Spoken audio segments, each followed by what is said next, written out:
Bismillahirrahmanirrahim. Assalamualaikum warahmatullahi wabarakatuh. Alhamdulillahirabbil alamin. Allahumma shalli ala sayyidina Muhammad wa ala ali sayyidina Muhammad. Hamdan katsiran thayyiban mubarakan fi mubarakan alaika ma yuhibbu rabbuna wa yarda. Rabbi shrah li sadri wa yassir li amri wahlul 'uqdatam min lisani yafqahu qawli. Alhamdulillah ya Rabb. Hari ini kita bisa silaturahim lagi lewat media sosial. Mudah-mudahan semoga bermanfaat. Jangan lupa di subscribe, like, dan komen di Dunda channelnya. Sekarang kita akan belajar bersama-sama, bukan untuk belajar dan saya berarti mengajar ya, tapi di sini saya lebih kepada berbagi inspirasi, di mana ada sebuah cara sukses berkah ala Dunrat yang teman-teman semua harus paham dan tahu bagaimana kemudian pola pikir ini menjadi sebuah solusi atau sebuah, kalau hari ini bisa disebutnya sih lebih ke efisiensi, di mana ketika kita berbisnis atau kita kerja apapun itu, polanya Quran dan Sunnah menjadi sebuah panduan kita ya. Kita belajar nanti di sini ada cara sukses berkah ya. Nanti kita bahas poinnya, dan dimana kita bisa bangun yang namanya perusahaan kita nanti atau komunitas kita itu semuanya positif. Jadi dilandasi dengan ada yang namanya 3 tahapan. Kita bikin dulu gambar seperti tangga, dimana tangga ini nanti kita akan isi, yang mana tangga di sini disebutnya starting ya. Jadi mirip-mirip sama teman-teman ketika mau pada bikin bisnis nih. Ada coaching bisnis, ini nggak aneh lagi ya. Tapi ini juga sama, yang mana kita harus bangun mindset. Itu ada 3 tahapan juga. Ada yang namanya starting, ada yang namanya di sini running ya. Dan di sini yang namanya growing ya, atau bertumbuh. Nah, dimana teman-teman semua jangan tergesa-gesa untuk pengen cepat-cepat growing atau cepat-cepat bertumbuh. Usahanya pengen cepat banyak, yang punya hobi jadi YouTubers pengen cepat-cepat banyak subscribe-nya. Jadi semua itu ada proses, teman-teman harus paham. Dan di sini kita sekarang bahas tentang trust, juga harus ada prosesnya. Jadi tidak semudah apa yang dibayangkan bahwa ketika kita pengen dapat trust dari banyak orang. Jadi kita harus bangun di posisi yang namanya starting nih. Nanti kaitannya 3 tahapan ini ada yang namanya proses starting ini. Kalau di bisnis ada yang namanya branding ya. Ada yang namanya, teman-teman semua nanti pasti bakal milih brand apa yang mau dijual, produk apa yang mau dibikin. Ini prosesnya namanya starting. Ini kita kasih penjelasan secara keseluruhan dulu, tapi nanti poin-poinnya lebih detailnya kita bahas lebih rinci ya, satu-satu ya. Cuman kita di sini nanti ada tahapannya. Kenapa itu starting ini, dimana teman-teman semua cari apa nama brand yang pengen dijual. Terus kemudian kalau baksos itu diferensiasinya apa ya, perbedaan di sini ya, mungkin ya perbedaannya. Terus kalau dari segi produk yang sudah dijual, marketnya seperti apa di sini ya. Jadi ini kita bukan bahas cuma bisnis saja, tapi ketika kita teman-teman semua pengen bahas yang namanya komunitas, pengen bahas namanya organisasi. Jadi yayasan bahkan sekalipun sama polanya, tidak jauh dari posisi starting, running, dan growing. Makanya ini kenapa kita harus jelaskan. Nanti ada mindset yang nggak bisa disamakan dengan mindset kapitalis, karena di sini kita sedang mau bahas yang namanya mindset Rasulullah SAW, bagaimana ekonomi Islam dibangun dari pasar pertama yang namanya pasar Manakoh. Jadi nanti kita bicara tentang peradaban ekonomi Islam, dan kemudian itu harus dibalik jadi alur gimana kita nanti ke depan tuh teman-teman semua nyari ilmu itu, siroh sejarah itu bukan ke tempat yang lain, bahwa siroh itu ada di Nabi kita ya. Siap. Oke, pertama kita ini sedang melakukan yang namanya branding, yang sedang melakukan namanya perbedaan. Kita cari market di mana. Ini sekarang saya berada di posisi yang namanya starting. Nanti teman-teman lalu pas masuk ke fase yang namanya running. Yang masuk ke fase yang namanya running di sini, teman-teman ini sudah punya yang namanya brand, sudah punya diferensiasinya ada, marketnya sudah ada. Tapi posisi di sini teman-teman banyak yang tidak tahu apa itu posisi running. Nah, posisi running di sini adalah yang namanya making SOP, terus create yang namanya sistem. Di sini teman-teman nanti bisa gimana dakwah ini tidak cuma sendirian lagi. Ketika pertama ini biasanya adalah diawali dengan kerja keras sendiri, tapi kalau di sini sudah teman-teman sudah masuk ke fase yang namanya bangun tim ya. Bangun tim, komunitas juga. Kalau misalkan tidak bangun tim atau hanya sendiri ya sepertinya sulit ya. Jadi hari ini kita mau kasih tahu bahwa bagian dari 3 poin utama ini menjadi penting adanya, maka saya pastikan teman-teman juga harus paham. Nanti di sini ada prosesi growing. Apa itu prosesi growing? Kalau di bisnis prosesi growing ini ada yang namanya buka cabang ya. Teman-teman semua yang sudah punya bisnis satu di sini udah langsung pengen buka cabang nih ketika sudah running usahanya ya. Jadi di sini itu proses yang namanya cari jati diri kalau bahasa ininya mah ya, bahasa kerennya ya. Kalau growing ini apa? Growing ini buka cabang. Terus bisa jadi ada di fase, kalau bahasa kapitalis itu ada franchise, apa buka cabangnya dengan cara franchise, ada mitra apapun. Nah, terus ada juga kalau posisi kita main ke tempat-tempat yang strategis. Oh, ini kayaknya bisa dijadiin contoh. Jadi di sini udah betul-betul konsentrasi ke perbanyak yang namanya usaha di awal sini. Jadi buka cabang, terus bikin apa, kalau komunitas itu bikin cabang di Bandung, Jogja dan sekitarnya. Nah, ini fase yang pasti akan dilewati sama teman-teman semua. Oke. Nanti poin utamanya kita bakalan fokus nih di awal dulu dengan yang namanya posisi starting, karena banyak teman-teman di sini yang pada saat posisi starting itu terlalu pakai semangat yang menggebu-gebu tapi tidak punya ilmu yang kapasitas mumpuni gitu ya. Artinya takut khawatirnya malah justru kalau hanya sekedar pakai pergerakan yang namanya pergerakan yang namanya hawa nafsu itu malah jadi terlalu menggebu-gebu gitu, malah jadi kacau nanti ke depannya. Karena di sini betul-betul mental kita diuji di sini ya. Bentuk karakter kita, bentuk usaha kita itu betul-betul dikenal itu bukan cuma sekedar enak saja, tapi nanti juga dijelasin sama saya ada 6 tahapan bagaimana kemudian market itu bisa membeli produk kita dan bisa jadi customer kita yang loyal, bahkan bukan cuma loyal, bahkan bisa menjadi tim marketing kita. Coba bayangkan.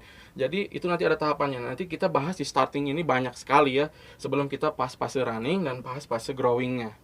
Terlebih yang sekarang saya mau kedepankan sih mindset yang namanya mindset ekonomi Islam atau mindset yang dipakai sama saya sebagai praktisi. Alhamdulillah dari tahun 2010 saya punya ilmu ini, dan alhamdulillah setelah dijalani hari ini luar biasa sekali, banyak keajaiban-keajaiban. Oke, starting di sini nanti ada belajari tentang bagaimana yang namanya memulai bisnis dengan modal dengkul ya. Yang teman-teman bingung nih gimana modal nih, terus bingung juga tempatnya di mana. Nah, nanti kita pakai bisnis dengan modal dengkul. Nah, nanti kita bahas. Terus kemudian nanti kita bahas juga ada yang sudah punya bisnis tapi bisnisnya nggak punya visi nih, nggak punya misi, nggak tahu arahnya seperti apa. Apakah cuman pengen dunia doang atau pengen dapetin sesuatu hal yang namanya kemewahan, atau jauh lebih dari itu, bermanfaat buat beberapa banyak. Itu nanti kita bahas di starting, yaitu dengan namanya visi misi ini dibungkus dengan kalimatnya on kan bisnismu. Jadi bukan hanya yang di on kan, bukan hanya bisnis ya, tapi hidup kita juga harus di on kan. Bahkan Ramadan nih, hari ini kita mudah-mudahan Ramadan kita on ya. Jadi Ramadan ini kita harus bisa on. Apa itu on? Nanti tentang vision, tentang fashion, dan tentang yang lainnya kita bahas. Lalu ada juga yang namanya mindset, gimana kemudian ketika kita berbisnis ini ada respon yang kita harus hadapi dan kita lakukan seperti apa, itu tergantung dari kapasitas ilmu teman-teman juga. Kalau mindset kapitalis nih, responnya pasti ya nggak jauh dari minjam uang, mentok nih modal nggak ada, pasti minjam ke bank. Lari-larinya pasti ke yang simpel-simpel mudah-mudahan. Padahal ada cara yang diawali dengan tadi ada modal dengkul. Nanti kita bahas di modal dengkul juga. Terus kemudian setelah on kan bisnismu ini, semua teman-teman saya pengen jadi tempat bagaimana kemudian bisnis ini menjadi madrasah, yaitu bisnisku madrasahku. Jadi di mana bisnis ini nanti organisasi kita, komunitas kita ini tempat lagi belajar agama. Jadi tempat belajar agama itu bukan hanya sekedar di kajian, bukan hanya sekedar di masjid, bukan hanya sekedar ada di tempat madrasah, tapi kita harus betul-betul menjadikan bisnis ini madrasah buat kita. Artinya apa? Bisnis ini menjadi tempat untuk belajar agama, mengenal Allah kembali, betul-betul pola yang dipakai bagaimana para sahabat dulu seperti Utsman bin Affan, Abdurrahman bin Auf, itu pakai pola-pola yang hari ini sudah sepertinya apa ya, teman-teman di luar sana ini sedikit kehilangan contoh baik lah sepertinya, kalau saya boleh berpendapat ya. Makanya hari ini saya pengen menghadirkan bahwa usaha ini dimulai atau dilakukan, visi misi di depan ini harus jelas. Lalu mindsetnya, ilmunya, kalau di depan sudah salah, maka nanti ke belakangnya salah. Contohnya, kalau sedikit-sedikit ngutang, sedikit-sedikit ke bank, pasti ke belakang ini nurus nih. Jadi kalau kita mau ngebesarin usaha nih, ketika posisi running, tapi mindset di awalnya posisi mindset yang kapitalis, udah itu nggak akan. Tapi kalau pas di sini udah belajar bahwa sholat duha, sedekah, tahajud, ngaji, apapun itu menjadi sebuah konsep di sini di depan, maka nanti kesininya turunannya jadi enak. Sedikit-sedikit duha, sedikit-sedikit tahajud, sedikit-sedikit ngaji, sedikit taklim. Jadi banyak, luas sekali. Ketika di sini menjadi sebuah fundamental di awal, teman-teman semua bakal menjadi sebuah karakteristik dari usaha yang berbeda. Disebutnya spiritual company ya. Kita harus bisa menjadi soleh, tapi kita harus bikin lingkungan yang soleh dengan teman-teman yang akan menjadi partner bisnis kita nanti, pegawai kita, pasukan kita nanti itu bukan orang yang standar lagi, tapi orang yang juga sama-sama soleh. Artinya kita mempersiapkan bagaimana kemudian bisnis ini bisa menjadi sebuah konsep yang namanya wakaf. Karena kalau sekarang kita pikir nih, teman-teman bisa bayangkan, seorang Utsman bin Affan hari ini bisa punya wakaf bisnisnya yang di Madinah masih berdiri, hotel, yaitu tegak jelas bahwa ini adalah wakafnya Utsman. Kebayang tidak 1400 lebih tahun yang lalu, kalau tidak diwarisi kepada penerusnya yang solehnya sekualitas Utsman, dan tidak diciptakan, kalau tidak diciptakan karyawan nanti penerus kita yang soleh, sepertinya berhenti yang namanya wakaf bisnis itu ya. Karena wakaf bisnis ini adalah sebuah konsep yang menjadi gaya hidup pada saat dulu Rasulullah bersama para sahabatnya berjuang menegakkan ekonomi Islam. Makanya hari ini yang sudah hilang itu adalah gaya hidup yang mana mengedepankan akhirat ya. Karena tadi posisinya kenapa ada komunitas Dunrat itu adalah dunia akhirat. Nanti kita juga jelaskan, sebelum kita masuk ke sini saya jelaskan Dunrat itu apa, Dunrat itu awalnya seperti apa, lalu saya punya usaha bagaimana, nanti kita jelaskan sedikit-sedikit. Tapi poin utama saya mau bahas di starting dulu nih, karena ini betul-betul punya andil paling depan, karena menentukan nanti kita posisi growing. Yang namanya udah pegang uang, teman-teman semua brother filah, wallahu akbar, asli godaan setannya semakin dahsyat. Ketika kita belum punya uang dan udah punya uang itu lebih dahsyat kalau sudah punya uang. Jadi setan itu mengganggu sampai 70 setan ketika kita mau bersedekah. Bayangkan, jadi kalau sedekahnya masih 1000 mah setan juga nggak akan terlalu masih 1000. Tapi kalau udah sedekahnya tambah banyak, maka 70 setan itu akan bergerak. Nah teman-teman semua, nanti saya juga mau jelaskan gimana sebuah konsep usaha yang hari ini saya bikin dipadu-padankan. Jadi artinya yang namanya bisnis dan dakwah itu tidak bisa dipisahkan, jadi satu kesatuan. Seperti yang kita bahas kemarin di video sebelumnya, ada bahas tentang mimpi dan juga tentang masalah ya. Kalau tidak salah kita bahas mimpi dan masalah itu kan tidak bisa terpisahkan. Maka yang namanya bisnis dan yang namanya dakwah itu juga satu kesatuan. Jadi kalau misalkan ada sahabat-sahabat nanti yang teman-teman bisa bedakan sendiri, ketika ada teman yang gini, bisnis mah bisnis, ibadah mah ibadah, berarti salah. Mindsetnya mindset kapitalis sudah bisa dipastikan. Karena yang mindsetnya ekonomi Islam, maka sudah bisa dipastikan perbedaannya ada di situ. Jadi bisnis dan ibadah itu tidak bisa dipisahkan, karena satu kesatuan. Bisnis sambil berdakwah itu adalah sebuah contoh yang sudah dilakukan oleh baginda kita Rasulullah SAW ya. Jadi sekali lagi nanti kita bahas lebih rinci, lebih dalam tentang bagaimana kemudian membuat brand, yang pada hakikatnya sebetulnya sih saya sekarang berpendapat bukannya tidak penting dengan yang namanya brand gitu ya, tapi teman-teman semua bisa dipastikan, coba hari ini ketika saya bertanya sama teman-teman, Rasulullah SAW brandnya apa coba kira-kira? Abdurrahman bin Auf, seorang Abdurrahman bin Auf kira-kira punya brandnya apa? Ketika kita bisa bicara brand, maka kemudian hari ini banyak sekali keluar brand-brand yang sangat terkenal.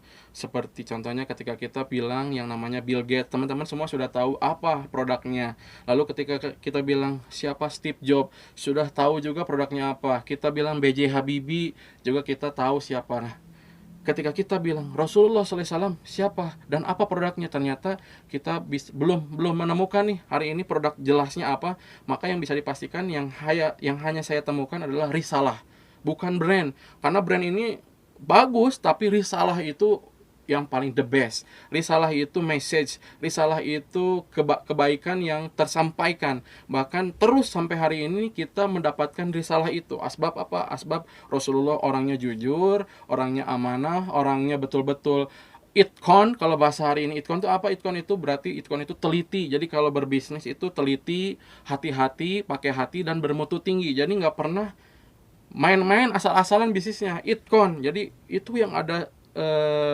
saya temukan di diri Rasulullah SAW. Makanya hari ini nanti kita bahas lagi lebih dalam, lebih rinci, bagaimana kemudian teman-teman semua bisa memulai dari sesuatu hal yang sederhana, sesuatu hal yang sepertinya mustahil untuk mengalahkan brand-brand besar, tapi sekali lagi risalah lah yang menjadi sebuah fundamental hidup kita, bahwa risalah lah yang akan menjadi kita penyelamat di dunia dan di akhirat. Sekali lagi saya pengen mengajak teman-teman untuk setia dengan channel kita ini, dan jangan lupa di subscribe, di komen dan di like. Itu posisinya nanti bakal berkelanjutan. Mudah-mudahan kita istiqomah, kita dikasih sehat selalu, dan juga jangan lupa baksosnya nanti kita akan padu padankan dengan materi ini. Jadi kita bukan cuma sekarang ngasih materi saja, karena ada baksosnya, ada materinya, ada nanti mungkin ada kegiatan yang kita liput lagi secara langsung. Jadi biar tidak monoton teman-teman belajarnya, juga biar teman-teman lebih fokus bagaimana kemudian Islam itu mengajarkan luar biasa sekali ilmu yang sangat bermanfaat bagi kita. Hudal linnas ya, Al-Quran terutama menjadi petunjuk bagi kita. Mudah-mudahan sahabat semua dikasih sehat, lancar semuanya. Sekian saja video dari saya, mudah-mudahan apa yang saya sampaikan ini bermanfaat, dan jangan lupa nanti kasih komen tentang pendapatnya seperti apa ke depan, karena kita mau open masukan ya, jangan hanya satu dari satu arah saja. Jadi kita kasih dua arah. Nanti teman-teman juga yang mau request kira-kira temanya apa, insya Allah kalau saya mumpuni ilmunya, saya kasih tahu ilmunya. Dan yang paling pasti ini ke depan nanti kita akan belajar tentang ini semua ya. Jadi sedikit demi sedikit. Jadi nanti ada kelanjutan dari video ini. Mudah-mudahan Allah kasih kemudahan. Amin ya Allah ya rabbal alamin. Sekian saja, mudah-mudahan bermanfaat. Assalamualaikum warahmatullahi wabarakatuh.